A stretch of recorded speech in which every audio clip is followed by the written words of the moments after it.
Hi there, and thank you for watching this week's Weatherquest farming forecast. So I'm sure many people have seen scenes like this over the past few days where we've seen a lot of mist and fog, but also a lot of frosty grounds as well. It has felt quite wintry for many places.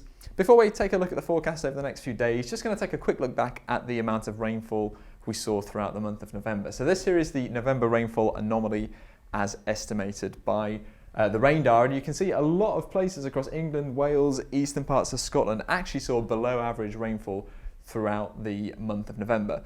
I know many people have, it seemed quite wet in places. We've seen a lot of wet days as opposed to dry days, but a lot of that rain has fallen as quite light and patchy drizzly rain. So although it seemed quite wet, actually many places have seen a below average month in terms of rainfall. The only places that have really seen above average have been Western Scotland, parts of northwest England, and then into parts of Ireland as well. So elsewhere, not too bad in terms of rainfall.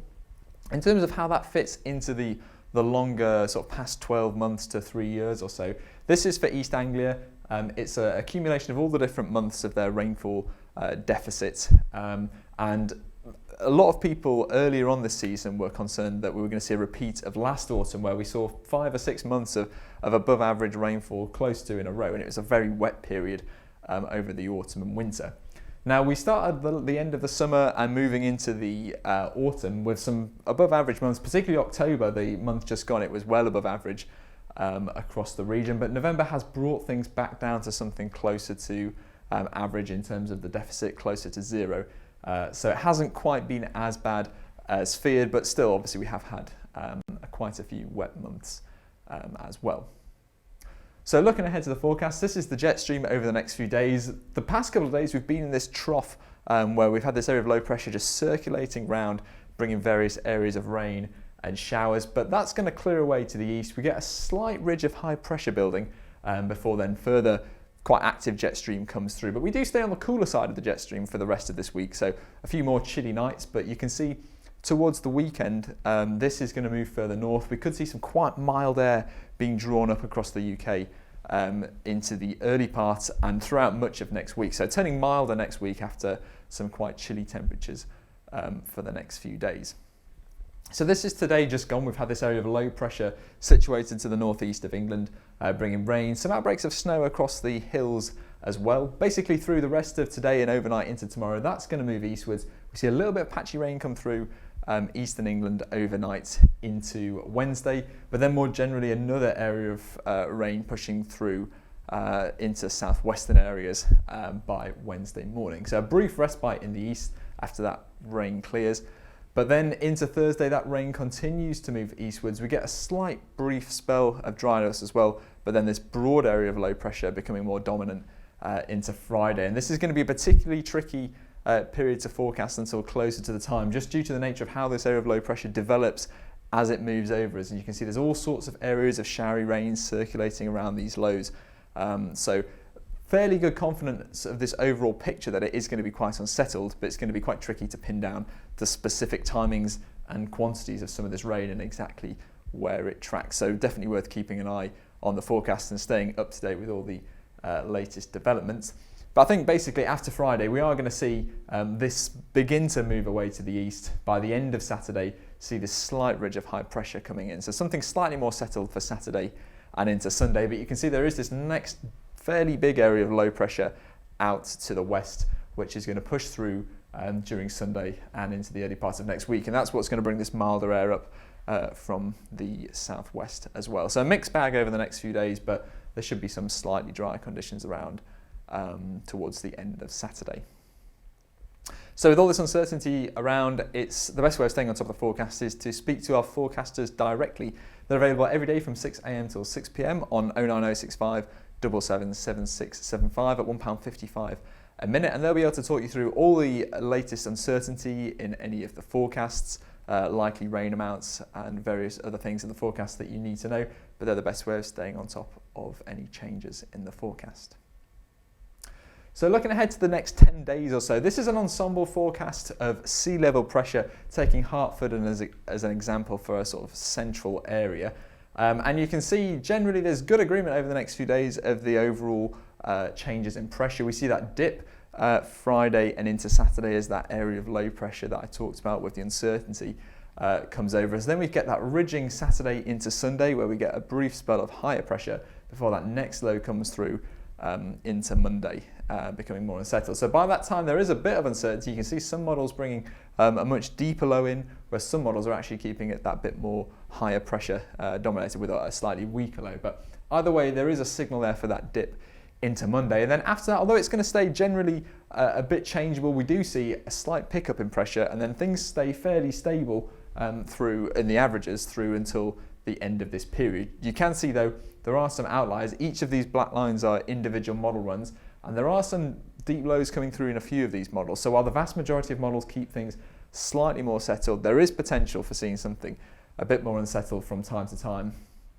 as some deeper lows perhaps do come through. So one to keep an eye on in the forecast. In terms of how that corresponds to rainfall, well, there could be a few slightly dry days around Saturday night into Sunday, like I mentioned, a couple of dry days later next week. But generally, if you're after 2, 3, 4 dry days in a row, it's not looking too likely. You can see pretty much most days there is the chance of some rain of some sort, even the averages getting up to a decent amount in places, particularly on Friday night into Saturday, and then this period Monday into Tuesday with that next low coming through. Good signal for some slightly wetter conditions there, perhaps a bit patchier for the second half of the week, but no prolonged spells of dry weather looking likely at this stage. As it's getting closer to Christmas with all this rain around as well, we are now offering a Christmas offer for half price WQRadar, £25 for the first year as opposed to £48. Just use the discount code Santa on WQRadar.co.uk and you'll be able to see 5-minute rainfall radar with lightning alerts via email and SMS, as well as all the latest weather observations from the official Met Office weather station network as well. So log on to wqradar.co.uk to check that out and get your first year at half price. So looking ahead across the rest of Europe through until the early part of January, this is the pressure anomaly for next week. Basically, fairly unsettled looking. We've got broad area of low pressure out to the southwest. Some slight ridging coming in from the north, but that's generally going to be across northeastern areas. And then we have this other area of low pressure somewhere down in southeastern Europe. And that's generally going to bring above average rainfall for parts of the UK, France, some parts of southern Spain, as well as across into these more northern and eastern areas as well. So although there is that general pickup in pressure across the UK through that week, still going to be changeable. There's still going to be lows coming through, and in fact it may end up that we have above average rainfall throughout the week as a whole. We do have this central areas and down into southeastern areas and parts of central southern Europe where rainfall tends to be below average, looking at drier than average conditions there with a bit more of influence of high pressure. But I think the main story through next week is going to be the change in temperatures. You can see a fairly widespread good signal for above average temperatures, even as far west as kind of the UK into Scandinavia as well. So across the board, across Europe, I think above average temperatures through next week as that low pressure brings more milder air in from the southwest, tied up in those areas of low pressure. So turning milder through next week. Into the week beyond that, we generally see low pressure begin to become more centred to the southwest of the UK, closer to Iberia, off into the Atlantic. And this signal for high pressure becomes a bit more dominant, beginning to develop further south into Europe and affect parts of the UK a bit more as well. So perhaps becoming that bit more settled into this period. I think we're going to see above average rainfall in some of these areas, but generally as you move further north, that's going to tend to being below average, and parts of the UK below or slightly below or close to average during that week. Now in terms of temperatures, still a decent amount of above average temperatures in the southeast. You can obviously see that pool of colder air further east across Eastern Europe.